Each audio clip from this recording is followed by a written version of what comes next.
Nang gabing iyon, ihatid ko ang aking asawa sa terminal ng bus, tulad ng maraming beses na ginawa ko noon.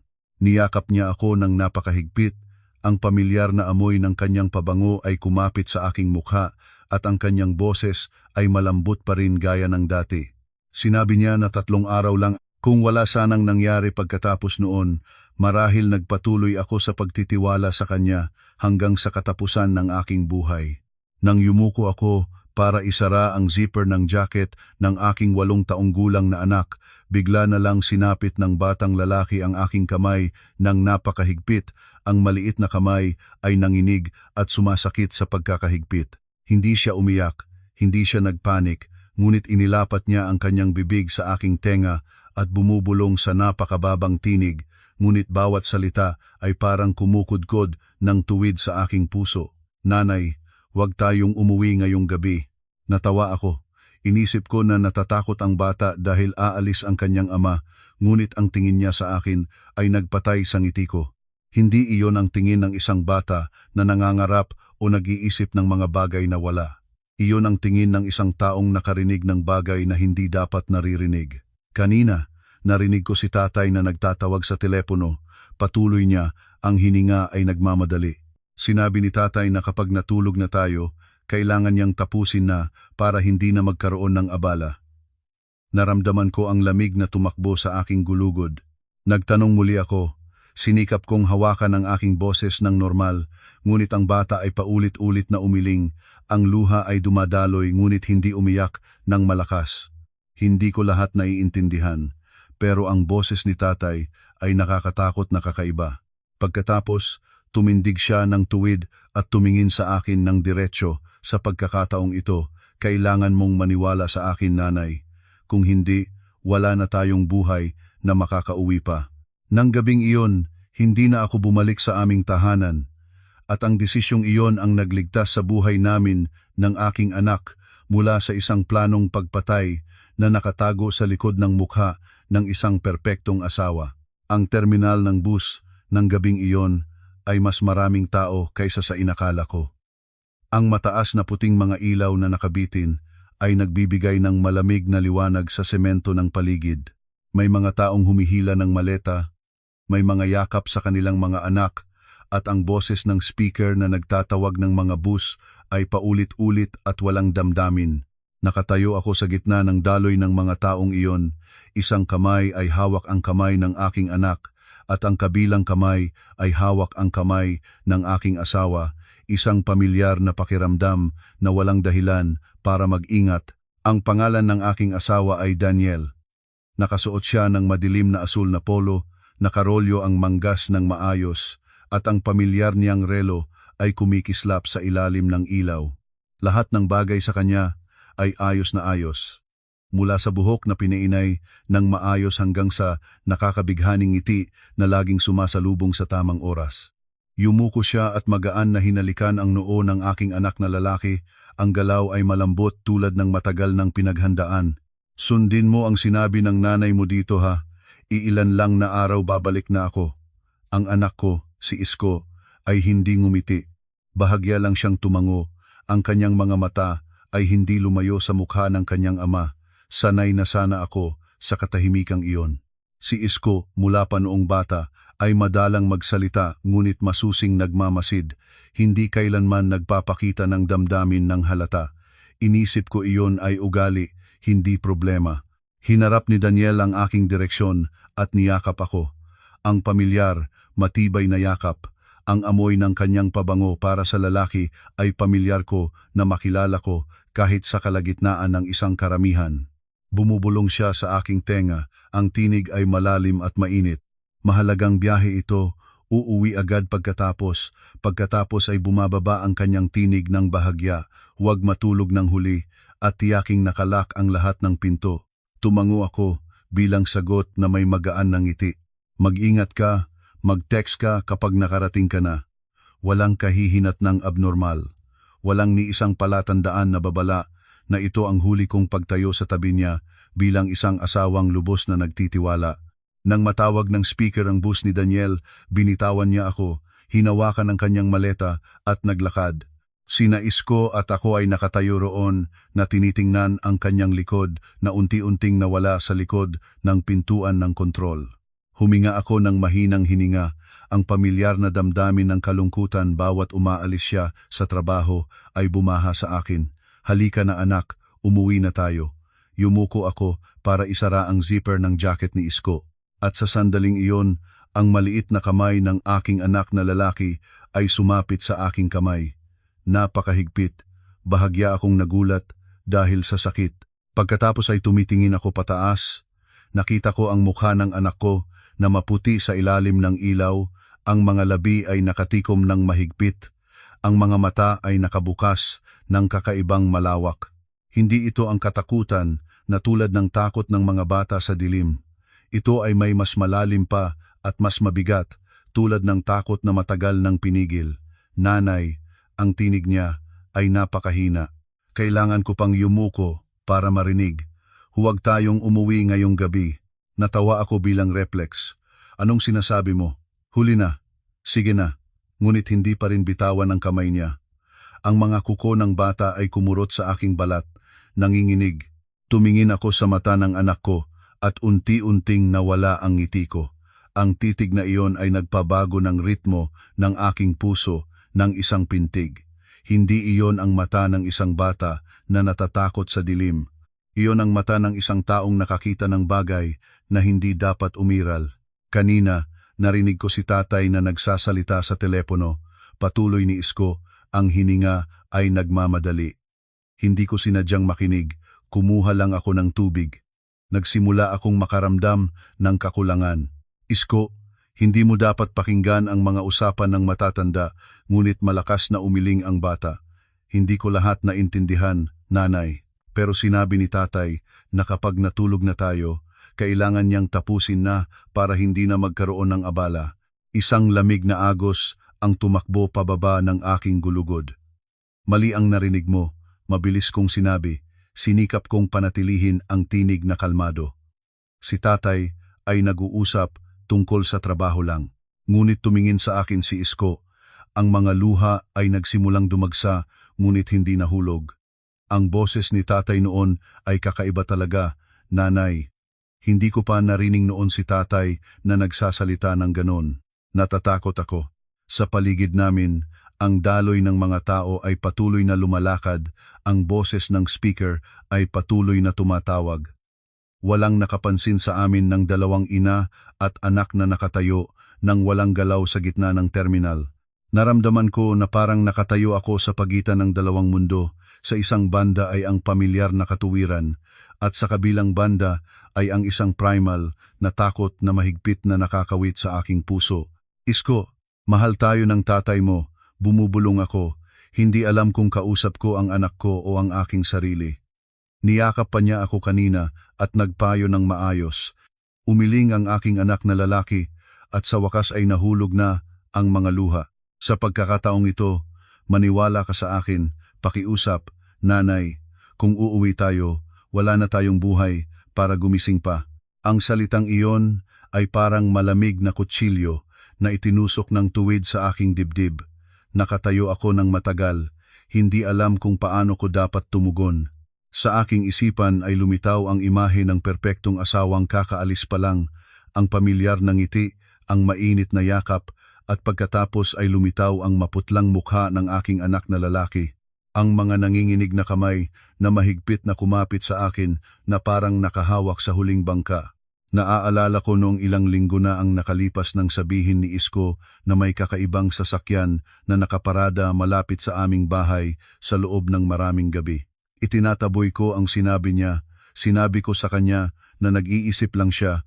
Naaalala ko rin nang sabihin niyang hindi niya gusto ang isang lalaking nagngangalang Marco, isang bagong kasosyo ng kanyang ama, at sinabihan ko siya na magalang. Hindi ako naniwala. Sa gabing iyon, hindi na ako magkakamali pa. Nang isang beses, huminga ako ng malalim at yumuko para punasan ang luha ng anak ko. Ang aking mga kamay ay nanginig na hindi ko makontrol. Sige, wika ko ng napakahina. Naniniwala ang nanay sa iyo. Ang aking anak na lalaki ay nagpaos ng malakas. Hindi iyak ng malakas ngunit isang mabigat na buntong hininga na parang inalis ang buong mundo mula sa kanyang dibdib. Hawak ko ang kamay ng anak ko, lumingon mula sa terminal at lumakad patungo sa paradahan ng mga sasakyan. Sa sandaling iyon, hindi ko alam kung ano ang aming pinagtatakbuhan. Alam ko lang na may isang lugar, isang tahanan na dati ko tinatawag na pugad na hindi naligtas. At hindi ko alam na ang desisyong lumingon ay magdadala sa amin ng dalawa sa pinakamahaba naming gabing naranasan. Ang paradahan ng sasakyan sa gabi ay mas tahimik kaysa sa aking inasahan. Ang mga mataas na poste ng ilaw ay nagbibigay ng maputlaw na dilaw na liwanag na nagpapahaba ng mga baluktot na anino sa ilalim ng mga paa ng tao. Binuksan ko ang pinto ng sasakyan, pinaakyat si Isko sa likurang upuan, ikinawit ang kanyang seatbelt, pagkatapos ay umupo sa lugar ng driver. Ang aking mga kamay ay nanginig hanggang sa kailangan kong subukan ng 2 beses bago ko maibaon ang susi. Nang magsimula ang makina, parang nakagawa ako ng isang bagay na napakamali o napakatama. Hindi ko na alam kung alin, alam ko lang na ang puso ko ay mabilis na tibok na parang tumatakas sa isang bagay na hindi nakikita. Nanay, saan tayo pupunta? Ang tinig ni Isko ay bahagyang narinig sa likod. Nilunok ko ang laway. Hindi pa alam ng nanay. Mag-ikot muna tayo. Umalis na ako sa paradahan. Sa gawin ng ugali, malapit nang lumiko ang aking kamay sa pamilyar na daan papunta sa aming subdivision. Nagulat ako, agad na iniliko ang manibela sa kabaligtarang direksyon. Wala si Isko na nagsabi ng anuman, ngunit nakita ko na nakatingin ang bata ng mabuti sa salamin ng sasakyan, ang mga mata ay nakatuon. Lumiko kami sa 2 kalye, pagkatapos ay sa isang mas madilim na makipot na daan, mas kaunting sasakyan ang dumadaan. Sa huli, pinarada ko ang sasakyan sa isang dead-end na bahagi ng daan sa likod ng Riverside Residences, kung saan maaari naming matingnan ng direkta ang gate ng subdivision mula sa higit sa 100 metro. Pinatay ko ang makina, at agad na ang loob ng sasakyan ay naging katakot-takot na tahimik.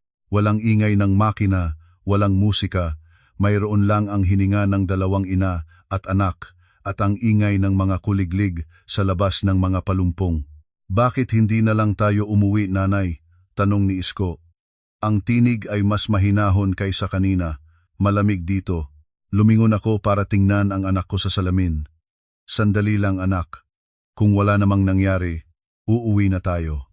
Hindi ko alam kung ano ang aking hinihintay. Isang kakaibang sasakyan, isang abnormal na palatandaan, o baka para lang mapahupa ang aking sarili na nakinig ng labis sa sinabi ng anak ko. Minudmoran ko ang orasan sa dashboard, 9:32 ng gabi, ang bus ni Daniel ay marahil nakaalis na. Sa aking isipan ay lumitaw ang imahe niya na nakaupo sa kanyang upuan, hawak ang telepono, paminsan-minsan ay ngumingiti habang naiisip ang aming 2 sa bahay. Ang pag-iisip na iyon ay nagparamdam sa akin ng pagiging tanga sa aking pag-upo doon sa dilim, pag-alinlangan sa asawa na kasama ko sa loob ng halos 10 taon. Marahil si Isko ay hindi tamang narinig. Marahil ang bata ay natatakot lang dahil aalis ang kanyang ama. Marahil ako ay nagpapanikala ng walang dahilan. Kakadesisyon ko lang na sabihin sa aking anak na uuwi na tayo nang bigla ay umupo ng tuwid si Isko. Nanay, wika niya ng napakahina. Maririnig mo ba yon? Huminto ang hininga ko, itiniling ang ulo ko para makinig. Sa malayo mula sa direksyon ng gate ng subdivision ay may ingay ng makina ng sasakyan na bumabalik, hindi malakas, ngunit tuloy-tuloy. Isang sasakyan ang dahan-dahang lumabas sa ilalim ng ilaw ng gate. Hindi ito ang sasakyan ng anumang kapitbahay, agad kong nakilala. Iyon ay isang maitim na kulay abong pickup truck. Ang katawan ay makinis, walang logo, walang advertisement na lagay, ang mga salamin ay napakadilim na hindi makita ang loob. Ang sasakyan ay mabagal ang takbo, hindi tulad ng isang taong bumabalik ng huli, ngunit tulad ng isang taong nagtitibok ng maingat. Nagsimulang malakas na tumibok ang aking puso. Tumigil ang sasakyan sa harap ng gate ng subdivision, at ang harang ay agad na nagbukas ng mabilis na halos. Naalala ko na sa oras na ito ang gate ay kadalasang nangangailangan ng card swipe, ngunit ang sasakyan na iyon ay pumasok ng napakaayos. Lumakad ito ng tuwid patungo sa loob, sinundan ang pangunahing daan, pagkatapos ay lumiko ng tuwid sa daan papunta sa aming bahay. Sinapit ko ng mahigpit ang manibela hanggang maging manhid ang aking mga kamay. Huwag tumingin, bumubulong ako. Dahan-dahang ibinaba ang ulo ni Isko. Yuko kang mababa anak. Sa maliit na puwang sa pagitan ng dashboard at ng salamin, idinaop ko ang aking mga mata sa sumusunod na sasakyan. Bumababa ito ng bilis pagkatapos ay ganap na tumigil sa harap ng aming bahay. Bahay, numero 12. Sumasabog ang pakiramdam ng pagduwal sa aking lalamunan. Sinabi ko sa aking sarili na maaaring ito ay isang pagkakataon lang, maaaring para ito sa isa sa mga katabing bahay, ngunit hindi. Alam ko nang mabuti ang aming sariling tahanan, bawat antas ng hagdan, bawat halaman sa harap ng gate. 2 pinto ng sasakyan ang nagbukas, at 2 lalaki ang bumaba, parehong nakadamit ng madilim, nakasuot ng sombrerong mababa ang pagkakasingit.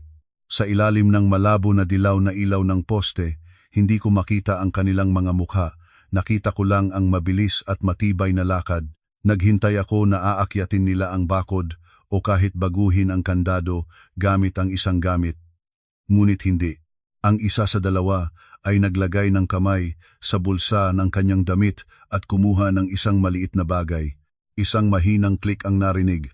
Ang gate ng aming bahay ay nagbukas. Idinaop ko ang aking kamay sa aking bibig para hindi makawala ang isang sigaw, hindi breaking in, hindi pagsira ng kandado, susi iyon. Pagkatapos ay ang isa pang lalaki ay lumabas patungo sa pangunahing pinto. Isa pang click, ang pinto ay madaling nagbukas, na para bang sila ay umuuwi pagkatapos ng isang araw na trabaho. Ang 2 lalaki ay pumasok at isinara ang pinto sa likod nila. Lahat ay nangyari ng napakabilis, napakaayos, napakalinis. Ang buong katawan ko ay nanginig. Hindi ito magnanakaw. Hindi nagmamay-ari ng susi ang mga magnanakaw, at ang mga taong may susi sa aming bahay ay ako at si Daniel lamang. Nanay, bumubulong si Isko. Ang tinig ay puno ng pag-aalala. Sinabi ko na sa iyo, hindi ko masagot. Nanigas ang aking dila. Sa aking isipan, ang imahe ng asawa, nakakayakap pa lang sa akin sa terminal, ay nagtapon sa imahe ng 2 estranherong pumasok sa aming bahay na parang kanila ito. Sa loob ng madilim na bahay, may bahagyang ilaw na biglang sumipot. Hindi ang pangunahing ilaw, kundi isang flashlight. Ang mga sinag ng ilaw ay dahan-dahang gumagalaw sa likod ng kurtina ng sala, napakaayos at may layunin na para bang eksaktong alam nila kung ano ang hinahanap nila at kung saan. 5 minuto ang lumipas, 10 minuto. Hindi ako naglakas loob na gumalaw, hindi tumawag sa telepono, at ang aking isipan ay paikot-ikot sa daan-daang katanungan. Para saan nila pinasok ang bahay?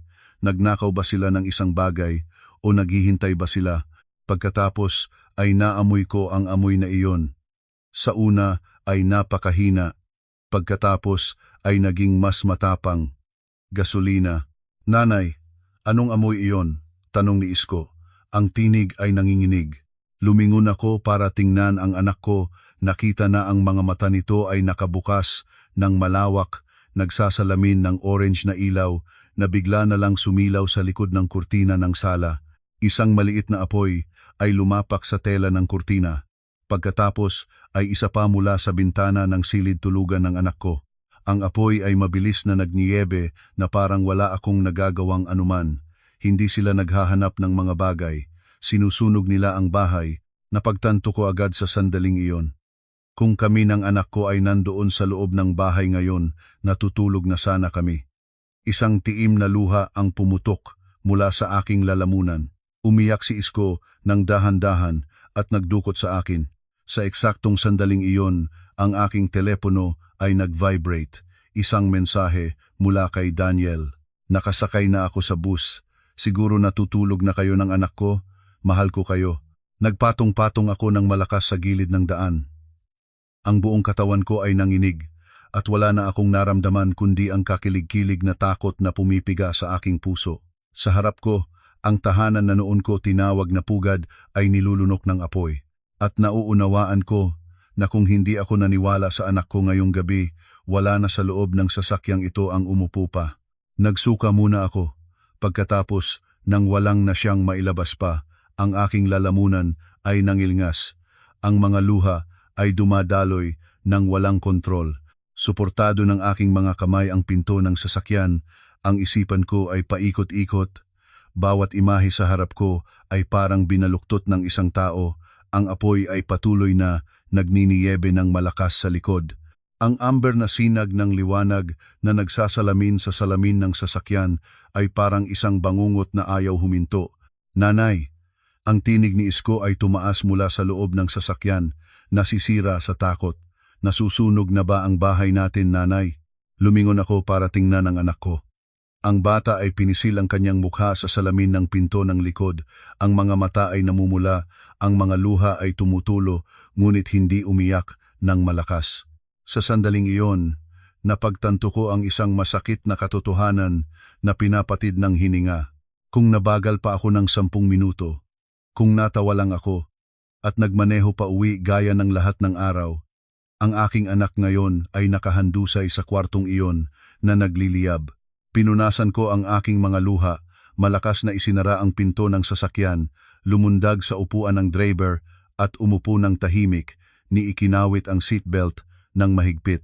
Dali, dadalhin na kita, anak, wika ko mabilis. Ang tinig ay paos at makapal. Pinalakad ko ang sasakyan, ang makina ay umungal nang maririnig sa tahimik na gabi. Tiningnan ko ang bahay sa huling pagkakataon.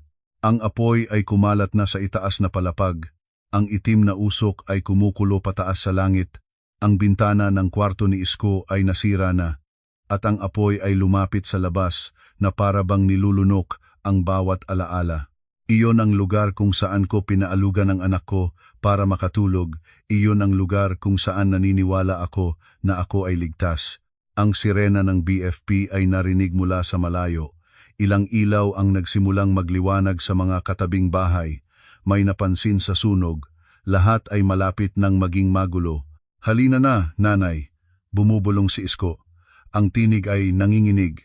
Wag na tayong dito. Iliko ko ang manibela. Tinutukan ang gas. Ang sasakyan ay lumabas sa dead-end na daan patungo sa pangunahing kalsada. Sa salamin ng likod, nakita ko ang 2 anino sa madilim na damit na tumakbo palabas mula sa pinto ng aming bahay. Hindi sila nagpanik, hindi sila nagmamadali. Tumakbo lang sila ng mabilis at maayos, sumakay sa kulay abong pickup truck at tumakas ng hindi sinilaw ang ilaw nito. Nawala sila sa loob ng ilang segundo bago dumating ang unang fire truck na pumunta sa gate ng subdivision. Hindi ako lumingon. Ang puso ko ay tibok ng tibok. Ang aking mga tainga ay napaural. Paulit-ulit akong tumingin sa salamin ng likod at sa tuwing makikita ko ang sinag ng ilaw ng sasakyan sa likod, ang buong katawan ko ay matitigas. Hindi ko alam kung sino ang aking tinatakbuhan, ang mga taong kakasunog lang ng bahay o ang asawang humalik sa akin sa terminal at nagpadala ng mensaheng nagpapahayag ng pagmamahal. Nag-vibrate muli ang telepono. Hindi na ako kailangang tumingin para malaman kung sino. Ang bagong mensahe ay lumabas sa screen. Nakarating na ako ng ligtas. Matulog ka na, mahal ko. Bukas tatawagan kita. Natawa ako ng malakas. Isang tuyong, nag-iisang tawa na parang sa isang taong kakabaliw na lang. Nagulat si Isko at tumingin sa akin sa salamin. Nanay? Nanay, okay ka ba? Hindi ako sumagot. Pinatay ko ang screen ng telepono at itinapon ito sa storage compartment. Kung sasagot ako ngayon, kung malalaman niyang buhay pa kami, hindi ko alam kung ano ang mangyayari pa. Ang plano ng lalaking iyon ay nabigo na at ang isang taong naipit na sa sulok ay mas mapanganib pa kaysa noong planuhin pa lamang nito. Hindi ko mapuntahan ang bahay ng mga kaibigan. Hindi ko mapuntahan ang bahay ng mga kamag-anak. Lahat sila ay kilala si Daniel. Lahat sila ay nagtitiwala kay Daniel. Sa mata ng lahat ng tao, ako ay isang mahinang asawang kakanawala lang ng bahay, maaaring nagpanik na, maaaring nag-iisip ng mga bagay na wala. Walang maniniwalang ang isang lalaking tulad ni Daniel ay makakaplanong patayin ang kanyang sariling asawa at anak ng napakamalamig, at ang tanging saksi ko lamang ay isang 8 taong gulang na bata. Kailangan naming mawala. Ang pag-iisip na iyon ay lumitaw ng napakauliwanag sa aking isipan. Walang paraan pabalik na. Kailangan ko ng isang lugar na hindi kilala ni Daniel, isang tao na hindi niya kontrolado, hindi mabibili, hindi mamanipula. At ang pangalan na iyon ay lumabas sa aking isipan tulad ng isang piraso ng alaala na nabalutan ng alikabok, Aling Cora. Ang babaeng iyon ay natatangi dahil ang aking ama ay binanggit siya sa isang seryosong tono na kakaiba. Noong buhay pa ang aking ama, sa isang bihirang hapon na nag-usap kami ng pribado sa kanyang opisina, sinabi niya, kung isang araw ay magkaroon ka ng malaking problema, isang problemang hindi mo masasabi sa kahit sino, kahit sa iyong asawa, hanapin mo siya. Natawa ako noon, inisip ko na sobrang alalahanin ng aking ama. Ngayon, nauunawaan ko na. Nagmaneho ako sa gitna ng lungsod, sinikap na iwasan ang malalaking kalsada habang unti-unting bumababa ang gasolina. Ang aking wallet ay nasa bag ko, ngunit ang bag ay nasunog na kasabay ng bahay. Mayroon na lang akong sasakyan, telepono, at ang anak ko na nakaupo sa likod, nanginginig, ngunit sinikap na manatiling tahimik. Nanay, sinabi ni Isko pagkaraan ng matagal na katahimikan, talagang gusto bang saktan tayo ng tatay? Sinapit ko ng mahigpit ang manibela. Ang tanong na iyon ay parang isang kutsilyo, ngunit hindi ko na maaaring magsinungaling pa sa aking anak. Oo, sagot ko ng bahagya, ngunit hindi siya makakayang gawin iyon. Naging tahimik si Isko. Pagkatapos ay nagsalita ang bata, ang tinig ay napakahina, ngunit malinaw. Alam ko na nang matagal na namasama si tatay. Nagulat ako. Bakit hindi ka nagsabi sa akin ng mas maaga? Yumuko ang anak ko. Ang 2 kamay ay nagsama-samang sumayaw. Ipinagbawal ni tatay na sabihin. Sinabi ni tatay na kung magsasalita ako, malulungkot ka at magkakaroon tayo ng abala. Isang lamig na agos ang tumakbo sa aking gulugod. Si Daniel ay hindi lamang nagpaplano na patayin kami. Dahan-dahan rin niyang pinilit ang takot sa isipan ng aking anak bago pa man ang lahat ng ito. Ang sasakyan ko ay tumigil sa harap ng isang hilera ng mga lumang bahay sa isang katabing kapitbahay na madalang daan ng tao. Ang orasan sa dashboard ay nagpakita ng 1:12 ng umaga. Ang maliit na tanda na nakabitin sa dingding ay pula na ng kulay at ang mga titik ay halos nawala na. Tanggapan ng konsultasyon, Cora Valdez. Pinatay ko ang makina. Ang katahimikan ay bumagsak ng mabigat. Si Isko ay nakatulog na dahil sa pagod, ang ulo ay nakabaluktot sa isang tagiliran, ang mga luha ay natuyo pa rin sa pisngi. Matagal akong tumingin sa anak ko. Ang puso ko ay sumasakit ng matulis. Hindi ko alam kung ang pintong iyon ay magbubukas para sa akin. Hindi ko alam kung ang babaeng iyon ay nandoon pa o nakalimot na sa akin, ngunit alam ko na kung hindi ako pumasok, maaabot din kami ni Daniel sa lalong madaling panahon. Huminga ako ng napakalalim, binihat ang anak ko palabas ng sasakyan at lumakad patungo sa luma at gusgusin na pinto. Nang gabing iyon, opisyal na akong lumabas sa aking dating buhay. At hindi ko alam na sa likod ng pintong iyon ay may isang katotohanang mas nakakatakot pa kaysa sa apoy na nilunok ang aming tahanan. Ang lumang kahoy na pinto ay nagbukas ng halos walang ingay. Isang babae na higit sa 60 taong gulang ang nakatayo sa pintuan. Ang puting buhok ay nakatali ng maayos, ang mukha ay payat, ngunit ang mga mata ay matalas at kakaibang malinaw.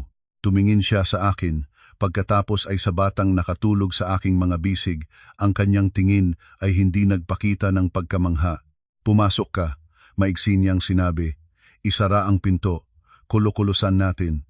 Ang tinig niya ay walang tanong, walang pag-aatubili, na parabang matagal na siyang naghihintay sa akin. Ang silid sa likod ng maliit na opisina ay malinis at diskreto. May amoy ng lumang papel at natuyo na tsaa na papalayo sa hangin. Isinarado ni Aling Cora ang pinto. Nagdagdag ng 2 iron latch. Hinila ang kurtina ng buo bago siya lumingon sa akin. Ilagay ang bata sa upuan doon. Pagod na siya. Sunod-sunuran ako. Maingat na inihiga si Isko sa isang lumang sofa. Agad na nakatulog ng mahimbing ang bata, ang hininga ay hindi na nagmamadali gaya ng sa loob ng sasakyan. Nakatayo ako roon, ang dalawang kamay ay nanginginig, ang buong katawan ay parang nakaraan sa isang bagyo. Naglagay si Aling Cora ng isang tasang mainit na tsaa sa harap ko. Uminom ka. Pagkatapos ay ikuwento mo lahat mula sa simula. Huwag kalimutan ang kahit ano. Uminom ako ng isang higop. Ang mainit na tsaa ay nangasunog sa aking lalamunan, ngunit nagsimulang gumaling ang aking isipan. Nagkwento ako, mula sa umagang narinig ni Isko ang tawag sa telepono, ang bulong sa terminal, ang desisyong huwag umuwi, ang pickup truck, ang susi, ang apoy, ang mensahe ni Daniel. Sa buong panahon na nagsasalita ako, hindi nagputol si Aling Cora. Nakinig lang siya, paminsan-minsan ay bahagya siyang tumango na para bang pinatutunayan niya ang mga bagay na matagal na niyang pinaghihinalaang totoo. Nang matapos ang aking kwento, ang silid ay nagbagsak sa katahimikan. Umupo ng tuwid ang matandang babae, ibinaba ang tasang tsaa sa mesa. Tama ang ginawa mo, wika niya.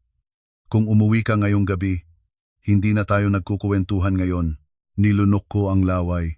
Aling Cora, naniniwala po kayo sa akin? Tumingin siya ng direkta sa aking mga mata. Hindi naniniwala ang tawag doon. Alam, sumakit ang aking puso. Paano po ninyo alam? Tumayo siya, binuksan ang isang metal na file cabinet sa sulok ng silid. Mula sa loob, kumuha siya ng isang makapal na bundle ng mga papel na nakatali ng maayos. Sa ibabaw ay walang nakasulat na aking pangalan, walang pangalan ni Daniel, may isang maliit na linya lang, record lihim na trust fund. Mas maraming iniwan sa iyo ang iyong ama kaysa sa inisip mo, dahan-dahang sinabi niya. At mas maraming bitag na rin. Umiling ako. Si tatay ay nag-iwan lang ng bahay at isang maliit na ipon para sa pag-aaral ni Isko. Bahagyang ngumiti si Aling Cora, ngunit hindi ito ngiting masaya. Iyon ang bersyong alam ni Daniel. Binuksan niya ang bundle ng mga papel. Ang mga numero na lumabas sa harap ng aking mga mata ay nagpalabo sa akin. Real estate, shares, investment fund. Lahat ay nakalagay sa isang trust fund na nakatala sa pangalan ng aking anak na lalaki. Kailangan kong humawak sa gilid ng mesa para hindi mabuwal. Hindi maaari. Maaari, sumagot si Aling Cora. Ang iyong ama ay labis na nagalit sa kasakiman. Nakita niya ang bagay na iyon kay Daniel mula pa sa simula, kaya itinayo niya ang trust fund na ito. Tinanggal niya ang kandado. Nanginig ang aking tinig. Paano po niya ito sinara? Matagal siyang tumingin sa akin bago sinabi ang bawat salita ng dahan-dahan at malamig. Ang fund ay maaari lamang ilabas kapag ang bata ay umabot sa 25 taong gulang o kapag ang tanging natitirang legal na tagapangalaga ay buhay pa. Naging malamig ang lahat ng iyong katawan ko. Sino po ang tagapangalaga? Ang iyong asawa, wika niya. Kung pareho kang namatay at ang bata, lahat ng bagay, bumagsak ang lahat sa ilalim ng aking mga paa. Naunaawaan ko na, hindi ang aking ari-arian, hindi ang bahay na nasunog, ang aking anak. Si Daniel ay hindi nagplano na patayin ako dahil sa aking pera. Patayin niya ako dahil ako ang tanging harang sa pagitan niya at ng pera na iyon. Itinabon ko ang aking mukha at umiyak ng walang tunog. Sa nakalipas na mga taon, namuhay ako sa isang lalaking palaging nagpapakita ng pagmamahal sa kanyang sariling anak, habang tahimik na tinitingnan ang sariling anak bilang susi sa pagbubukas ng kayamanan. Ngunit paano po niya nalaman? Bumubulong ako. Hindi po nagsalita ang tatay ko sa kahit sino. Isinara ni Aling Cora ang bundle ng mga papel. Hindi nagsalita ang iyong ama, ngunit nagbasa ng sulat si Daniel. At mas matalino siya kaysa sa inisip mo. Alam niyang hindi siya makakapaghintay ng isa pang 7 taon.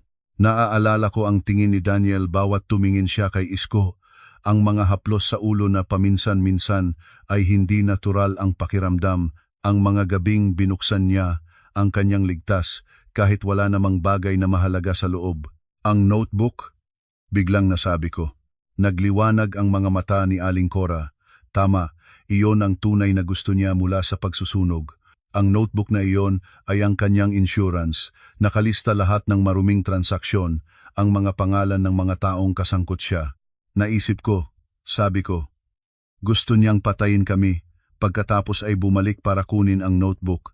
Tama, tumango si Aling Cora. Patayin ang dalawang ina at anak para mailabas ang fund, kunin ang notebook para maprotektahan ang sarili mula sa kanyang mga nagpautang. Isang plano na may dalawang layer.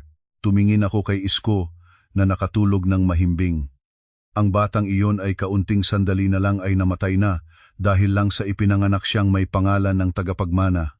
Kung ganon, ano ang dapat nating gawin ngayon? Tanong ko. Walang laman ang tinig. Tumingin sa akin si Aling Cora. Ang kanyang tinig ay hindi na maawain kundi lumago ang tibay. Una, kailangan mong mawala nang ganap kayo ng anak mo. Naniniwala si Daniel na pareho kayong namatay sa sunog. Iyon ang tanging kalamangan natin. At ang notebook? Tanong ko. Sinapit ni Aling Cora ang kanyang mga kamay ng mahigpit. Kailangan nating makuha ito bago makabalik si Daniel sa eksena. Huminga ako ng malalim. Ngunit may alibi siya. Nasa malayo siya. Sino ang maniniwala sa atin? Bahagyang yumuko si Aling Cora patungo sa akin. Ang tinig ay mababa ngunit tiyak. Hindi natin kailangan na maniwala ang sinuman sa ating salita. Hahayaan natin siyang ilabas ang kanyang sarili. Tumingin ako sa kanya at sa unang pagkakataon ay nakita ko sa mga mata ng babaeng ito ang isang malamig, mapanganib na ningas. Hindi iniwan ng iyong ama ang pamana para patayin ka, wika niya. Iniwan niya ito para subukan kung sapat ang iyong katinuan para mabuhay. Sinapit ko ng mahigpit ang aking dalawang kamay. Nang gabing iyon, sa maliit na saradong silid, naunawaan ko ang isang masakit na katotohanan. Sinunog ng apoy ang aking dating buhay.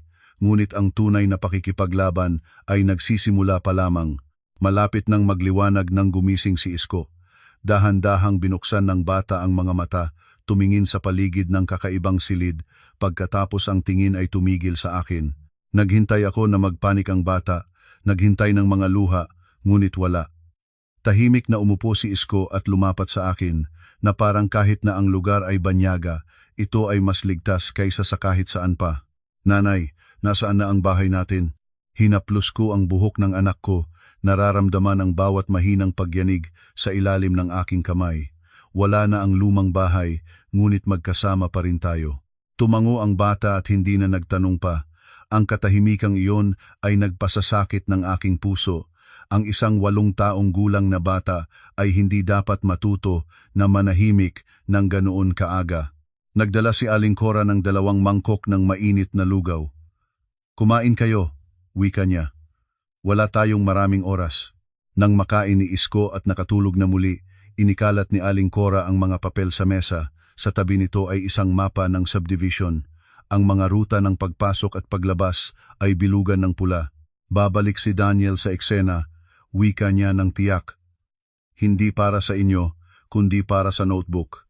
Nilunok ko ng tuyong laway. Nag-hire siya ng mga tao para sunugin ang bahay.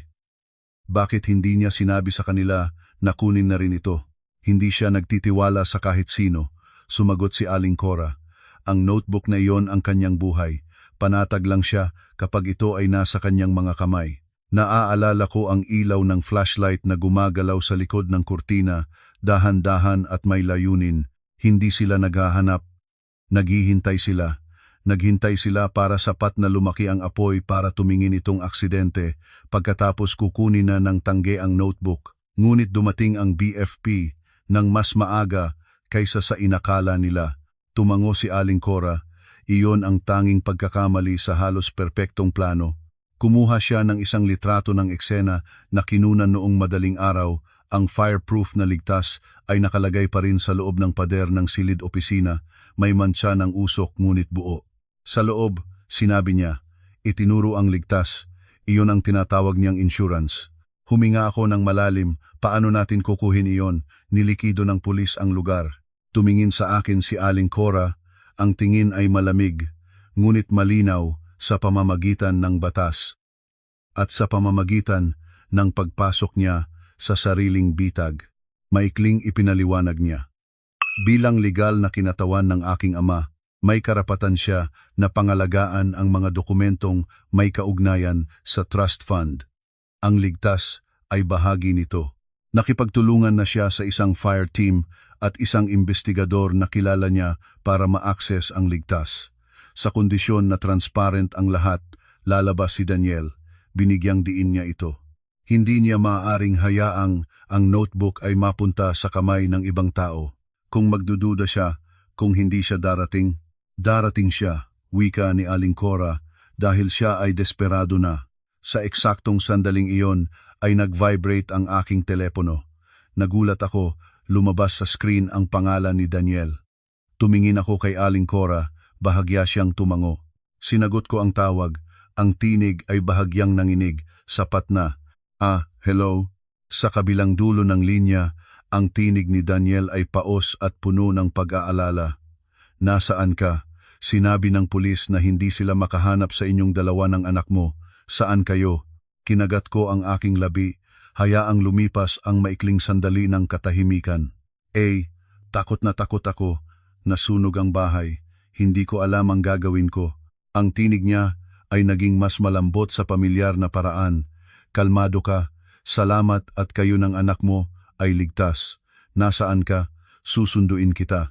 Tumingin ako sa puwang sa harap ko, naaalala ang apoy na lumapak sa bintana ng kwarto ng anak ko. Hindi ako makasabi. Natatakot ako. Natatakot akong may sumusunod sa akin. Huminga ng malalim si Daniel na para bang talagang nasasaktan. Sige, manatili ka lang doon. Aayusin ko ang lahat. Aayusin ko ang eksena, ang mga papel, ang insurance. Huwag kang mag-alala. Narinig ko ng malinaw ang dalawang salitang mga papel at malakas na tumibok ang aking puso. Ano naman ang mga gamit ng tatay ko? Tanong ko. Sinubukan kong panatilihing walang muwang ang tinig. Meron siyang mga bagay sa ligtas. Natatakot ako na nasunog lahat, isang napakamaikling katahimikan sa kabilang dulo. Pagkatapos sinabi ni Daniel, ang tinig ay pinilit na maging kalmado. Magpapadala ako ng tao para titingnan. Huwag kang mag-alala. Natapos ang tawag. Tumingin sa akin si Aling Cora. Ang sulok ng kanyang bibig ay bahagyang nagtaas. Nakuha niya ang pain. Nang hapon, nagsimulang lumabas ang mga balita sa mga lokal na website, malaking sunog sa high-end subdivision. Hindi pa nahanap ang katawan ng mga nakatira sa bahay. Ang larawan ni Daniel ay lumabas sa harap ng kamera, ang mga mata ay namumula, ang mukha ay halos hindi makilala dahil sa pagkakaroon ng pagkabigo. Patuloy siyang yakap ng ulo at paulit-ulit na nagsasabi na umaasa lang siyang buhay pa ang asawa at anak. Magaling na artista, nagkomento ng malamig si Aling Cora, ngunit nauunahan na siya. Nang hapon ding iyon, nakatanggap si Aling Cora ng isang tawag. Hiniling ni Daniel na makapasok sa eksena sa kadahilanang kukuha ng personal na mga gamit at mga papel ng kanyang biyenan. Sinabi niya na darating siya kinabukasan ng umaga. Naramdaman ko na ang aking dalawang kamay ay nalamigan. Ayan na pala. Ayan na. Tumango si Aling Cora. Ngunit may isa pa. Lumingon siya kay Isko na kumukuha ng larawan sa sulok ng silid. Isko, halika dito anak. Tumayo ang bata at lumapit ng bahagyang nag-aatubili. Lumuwag si Aling Cora para makaabot sa antas ng mata ng bata, ang tinig ay biglang naging malambot. Maaari mo ba akong pagkwentuhan tungkol sa laruan mong may kamera anak? Tumango si Isko. Inilagay ko ito sa kwarto ni tatay. Meron itong maliit na kamera. Namangha ako. Kamera? Oo po, sumagot si Isko. Gusto kong malaman kung anong ginagawa ni tatay dahil madalas siyang sumigaw ng malakas. Nagtatala ito. Tumingin si Aling Cora sa akin. Ano ang narinig mo? Nag-isip si Isko ng sandali. Pagkatapos ay dahan-dahang nagsalita, ngunit malinaw. Sinabi ni tatay na ang plano ay kailangan gawin ng mabilis. Sinabi niya na kailangan sunugin muna ang silid tulugan, pagkatapos ay kunin ang itim na notebook sa ligtas. Sinabi niya na iyon ang insurance niya. Ang hangin sa silid ay naging makapal. Nandoon pa ba ang laruan? Umiling si Isko.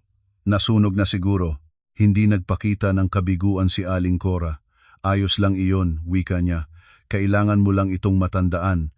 At kapag kailangan, ulit-ulitin mo sa akin bawat salita. Niyakap ko ang aking anak. Sa sandaling iyon, naunawaan ko na si Isko ay hindi lang biktima. Ang bata ay isang buhay na saksi, ang importanteng bahagi na hindi inasahan ni Daniel. Tumayo si Aling Cora, tinipong muli ang mga record. Bukas, wika niya, darating si Daniel sa eksena bilang isang nagdadalamhating asawa. Inaakala niyang kukuha lang siya ng notebook at tapos na ang lahat. Tumingin siya ng direkta sa akin, ngunit ang tingin ngayon ay hindi na maawain kundi matigas. Ngunit bukas, papasok siya sa bitag na siya mismo ang gumawa. Tumingin ako sa labas ng bintana kung saan ang liwanag ng madaling araw ay unti-unting namamatay. Sinunog ng apoy ang aming tahanan, ngunit sinunog din nito ang huling halon ng lalaking dating tinawag ko na asawa. At alam ko na bukas, kapag yumuko siya para buksan ang ligtas na iyon, ang laro ay magbabago ng direksyon. Ang hiyang kung saan wala ng kontrolo si Daniel. Nang umagang iyon, hindi ako lumabas sa eksena. Naiwan ako sa maliit na silid sa likod ng opisina ni Aling Cora, nakaupo ng walang galaw sa harap ng lumang kahoy na mesa. Ang dalawang kamay ay nagsama-sama hanggang maging manhid. Si Isko ay nakaupo sa tabi ko, yakap ang tanging stuffed toy na natira mula sa bag noong isang araw. Walang sinasabi ang bata, nakatingin lang ng buo sa pinto, parang naghihintay ng isang malaking bagay. Maaga na umalis si Aling Cora. Bago siya umalis, inilagay niya ang kanyang kamay sa aking balikat. Ang tinig ay tiyak. Darating si Daniel. Kapag binuksan niya ang ligtas, magsisimulang lumabas ang lahat. Isinara ang pinto. Ang silid ay muling nalubog sa katahimikan. Tiningan ko ang orasan. Wato 8:70, bawat minuto ay lumipas ng mabigat na parang nagdouble ang haba. Sinubukan kong huwag isipin ang larawan ng nasunog na itim na bahay, ang amoy ng gasolina, ang mukha ni Daniel habang umiiyak sa harap ng kamera kagabi. Ngunit hindi umalis ang alaala. Malapit na sa 9:00, nag-vibrate ang aking telepono. Isang mensahe mula sa isang hindi kilalang numero. Nasa loob na ng eksena. Lahat ay ayon sa inaasahan. Malakas na tumibok ang aking puso. Alam ko na iyon ay si Aling Cora. Mahigpit ko sinapit ang kamay ni Isko. Okay ka ba? Mahinang tanong ko. Tumango ang bata ngunit ang kamay ng anak ko ay malamig. Natatakot ako pero gusto kong malaman. Wika ni Isko. Gusto kong makita si tatay. Ang salitang iyon ay nagpahilab sa aking lalamunan. Ang isang bata ay hindi dapat harapin ang katotohanan ganito. Ngunit alam ko rin na ang mga sugat na hindi tinitingnan ng direkta ay sumusunod sa isang tao sa buong buhay. Sa eksena, inisip ko ang lahat batay sa kwento ni Aling Cora pagkatapos, ngunit ang bawat detalye ay natatak ng malalim sa aking isipan na parabang naroon mismo ako. Ang bahay ay naiwanan na lang ng isang nasunog na balangkas, ang mga dingding ay may bitak, ang bubong ay bumagsak, ang amoy ng usok at kemikal ay naka-attach sa hangin kahit isang gabi na ang lumipas. Ang dilaw na crime scene tape ay nakakapit pa rin sa gate. Ang mga kapitbahay ay nagkukumpulan mula sa malayo, nagtatanong na may mausisa at magkahabang tingin.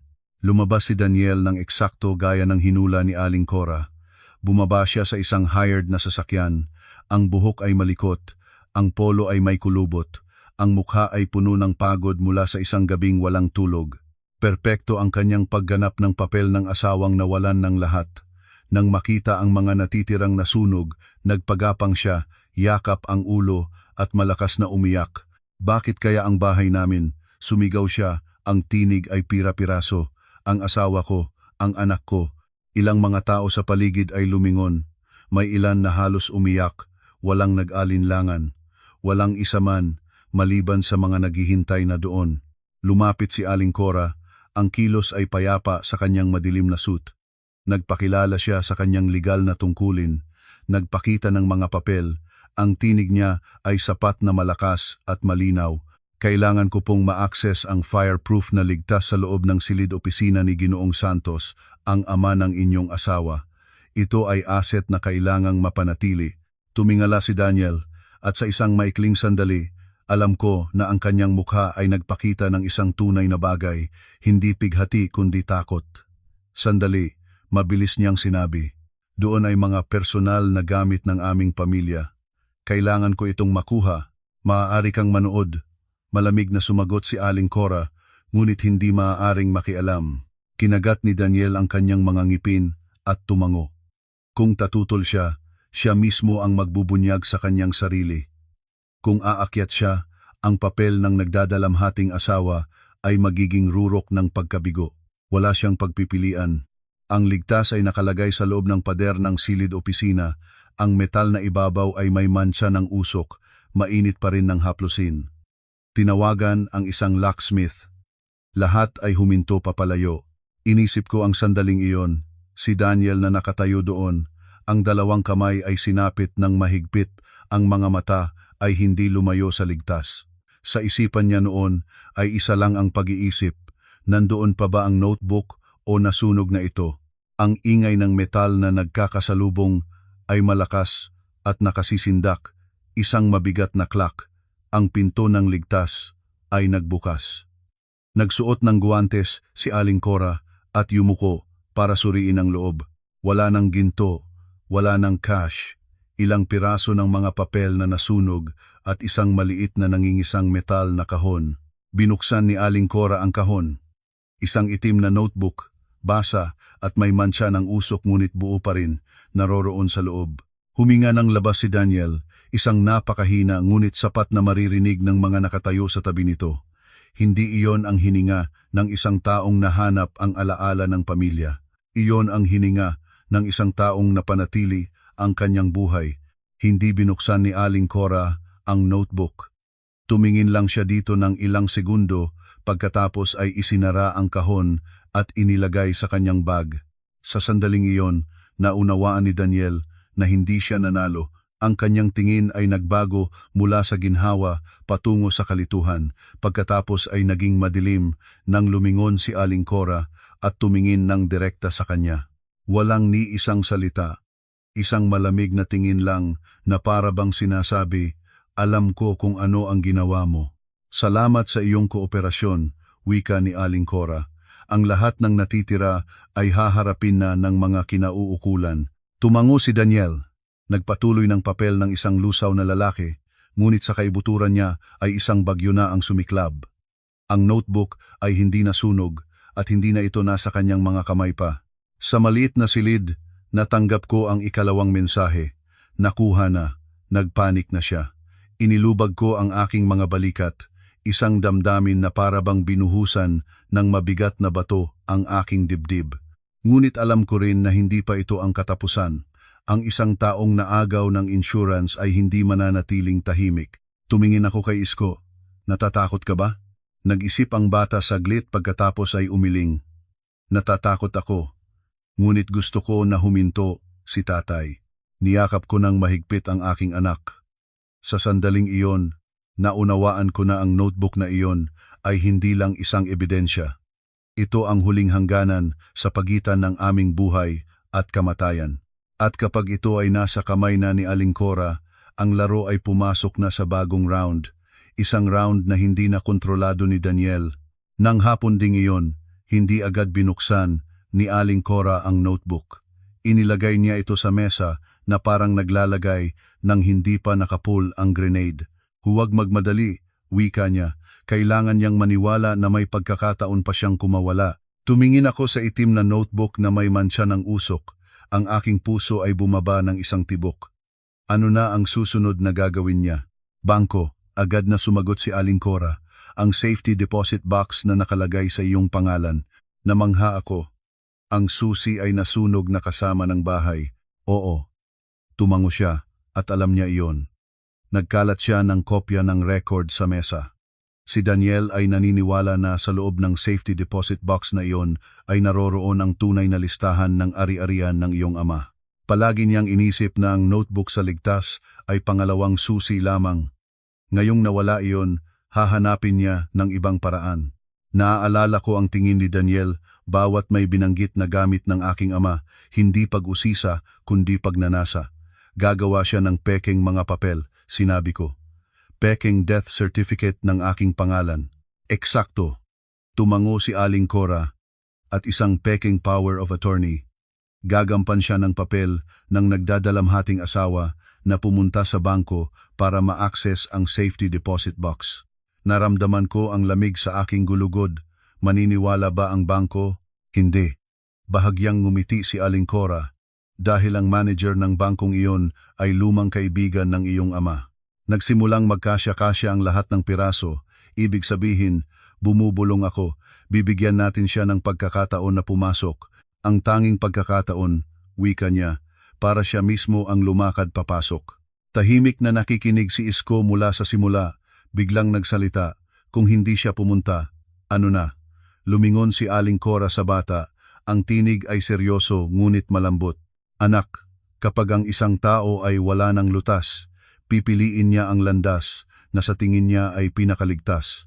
Para sa iyong ama, ang landas na iyon ay ang pera. Nang gabing iyon, ginawa ni Aling Cora ang unang hakbang. Tinawagan niya ang isang lalaking nagngangalang Boyet, dating empleyado sa isang investment project ni Daniel na ngayon ay may malaking utang. Hindi ko narinig ang tawag, nakita ko lang na maikli at tiyak ang pagsasalita niya. Nakuha niya. Sinabi niya pagkatapos ibaba ang telepono. Si Boyet ay magiging pain. Ayon sa script, ang kwento ni Boyet ay bago tumakbo si Daniel ay ipinagkatiwala ko sa kanya ang isang maliit na bag na may susi, hinihingi ang paluin ito. Ngayon ay kailangan ng pera ni Boyet ng bilis, handang ibenta ito pabalik.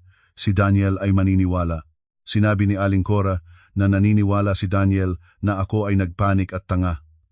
Ang mga salitang iyon ay hindi na nakasakit sa akin. Ginawa lamang nitong mas malinaw ang aking isipan. 2 araw pagkatapos, nagtagpo sina Daniel at Boyet sa paradahan ng isang mall. Lahat ay nangyari ng eksakto gaya ng hinula ni Aling Cora. Binigay ni Daniel ang halos lahat ng cash na natitira sa kanya para makuha ang susing kamukha ng dating susi ko. Akyat na siya, wika ni Aling Cora, nang matanggap ang balita. Naniniwala siya na malapit na siyang manalo. Nang gabing iyon, nag-vibrate ang aking telepono, isang mensahe mula sa isang hindi nakalistang numero. Kailangan kitang makita, may kwento tungkol sa gamit ng tatay mo. Tumingin ako sa screen, bahagya ang pagyanig ng aking mga kamay. Ipinaalam sa akin ni Aling Cora na sumagot, hindi ako makalabas. Natatakot ako. Agad na dumating ang sagot. Mayroon akong susi. Kailangan nating ayusin ito bago pa makialam ang pulis. Tumingin ako kay Aling Cora. Bahagya siyang tumango. Wala na akong lahat ng bagay. Kung makukuha mo, sige na. Tapos na. 3 tuldok ang lumabas ng matagal. Pagkatapos, bukas sa bangko sa lumang lungsod. 10:00. Pinatay ni Aling Cora ang telepono. Ang tinig ay malamig na parang asero. Pumasok na siya. Kinabukasan, pumunta kami sa bangko ng maaga, sa pinto para sa mga empleyado. Kasama ko si Isko. Hindi maraming itinanong ang bata, mas mahigpit lang sinapit ang aking kamay kaysa karaniwan. Ang manager ng bangko, si Ginoong Soriano, ay sumalubong sa amin sa isang pribadong silid. Handa na lahat, wika niya ng mahinahon. Naghihintay ang mga pulis sa likod. Umupo ako sa matigas na kahoy na upuan, malakas ang tibok ng puso. Ang makapal na pinto ay isinara. 10:00 eksakto. Narinig ko ang pamilyar na yapak sa labas ng marmol na pasilyo. Hindi na ako kailangang tumingin para malaman na si Daniel iyon. Ang tinig ni Ginoong Soriano ay narinig na puno ng kathang isip na awa. Napakasakit ng nangyari. Isko po kayo, nagdadalamhati talaga kami para sa inyo. Ang tinig ni Daniel ay paos, perpektong pinag-aralan. Salamat. Gusto ko lang matapos ang mga papel para sa asawa ko. Ingay ng mga papel na gumagalaw, peking death certificate, peking power of attorney. Ang susi, tanong ni Ginoong Soriano. Ingay ng metal na nagtatamaan. Huminga ng labas si Daniel. Pakilala po kayo dito sa akin. Sumunod po kayo, wika ni Ginoong Soriano. Ang mga yapak ay lumalapit. Nagbukas ang pinto ng silid kung saan ako nakaupo. Nakatayo si Daniel sa pintuan. Sa sandaling iyon, lahat ng maskara sa kanyang mukha ay nagkagiba. hindi pighati, hindi pagbabago, kundi puro takot. Nakita niya ako at si Isko, ang dalawang taong naniniwala siyang naging abo na. Tumayo ako, ang tinig ay kakatuwang kalmado. Hinahanap mo ako? Umatras si Daniel ng isang hakbang, nanginginig ang mga labi. Hindi maaari. Tumingin ako ng diretso sa kanyang mga mata. Sa unang pagkakataon, walang takot. At ito, wika ko ng mahinahon, itinataas ang itim na notebook. Nakalimutan mo ang pinakaimportanting bagay. Ang mabigat na yapak ay tumaas sa kanyang likod. Dalawang lalaki na nakasuot ng pantahanang damit ang pumasok. Ang pinto sa likod ay malakas na isinara. At alam ko, mula sa sandaling iyon, wala nang paraan para makatakas si Daniel. Ang silid ng pagtatanong ay malamig na, para bang maramdaman ko ang nangingilabot sa akin. 4 na puting dingding, isang metal na mesa, 3 upuan, ang fluorescent light ay tumaas ng tuwid pababa, hindi pinapayagan ang dilim na magtago kahit saan. Nakaupo si Daniel sa harap. Ang dalawang kamay ay inilapag sa mesa, ang likod ay tuwid, ang mukha ay nakabalik sa pamilyar na maskara. Huminga siya ng malalim. Ito ay isang misunderstanding, wika niya. Ang tinig ay mababa at mabagal, kalmado. Ang aking asawa ay nagsasuffer ng trauma. Inisip niya na sinasaktan ko siya, hindi ko siya tiningnan. Tinitingnan ko ang maliit na gasgas sa ibabaw ng mesa, kung saan ang ilaw ay sumasalamin ng kumikislap. Alam ko na kung titingnan ko ang mukha niya, ang mga lumang alaala ay magsisimulang pumasok. Hindi ko pa aabutan ng pagkakataong iyon. Ang investigador na nakaupo sa aking kaliwa ay nagbukas ng manipis na bundle ng mga papel. Magsisimula tayo sa simple, wika niya, ang power of attorney na isinumite mo sa bangko kanina ng umaga. Itinulak niya ang papel patungo kay Daniel. Ang pirma dito ay hindi naaayon sa tunay na pirma ni Ginang Santos. Ang expert sa pagsusuri ay nagpasya na ito ay peke. Bahagya lang nang umiti si Daniel. Ang aking asawa ay pumirma habang nasa trauma. Normal na magbago ang pirma sa ganitong kalagayan. Hindi sumagot ang investigador. Lumipat siya sa susunod na pahina, pati na rin ang death certificate. Pahagyang yumuko si Daniel ng isang maikli ngunit napansin ko, inakala ko na namatay sila sa katotohanan. Ako ay desperado. Ang nagpeke ng dokumento ay nagtestimya na ikaw ang nagutos, wika ng investigador ng walang emosyon, mensahe, bank transfer, schedule ng tagpuan. Lahat ay nandoon. Ngumisi si Daniel. Nagsisinungaling sila. Pinipilit sila. Maaari. Tumango ang investigador. Kaya naman kailangan pa namin ng higit. Nagpahiwatig siya. Ang pinto sa gilid ng silid ay nagbukas. Nagdala ang isa pang pulis ng laptop at isang maliit na projector. Malakas na tumibok ang aking puso. Alam ko kung ano ang lumalabas na, Ginoong Daniel. Wika ng investigador. Kinikilala mo ba ang bagay na ito? Nagliwanag ang screen. Ang imahe ay bahagyang nanginginig. Ang anggulo ng kuha ay mababa, ngunit sapat para makilala ang pamilyar na silid opisina. Ang petsa at oras ay nakalagay sa sulok ng screen. 2 araw bago ang sunog. Ang tinig ni Daniel ay malinaw na narinig. Ang plano ay magpapatuloy. Nasa palipala na ako kapag nangyari ang lahat, malinis ang aking alibi. Namangla si Daniel. Nagpatuloy ang clip, ang kanyang tinig ay malamig at tiyak. Sunugin muna ang silid tulugan, at ganoon din ang kwarto ng bata.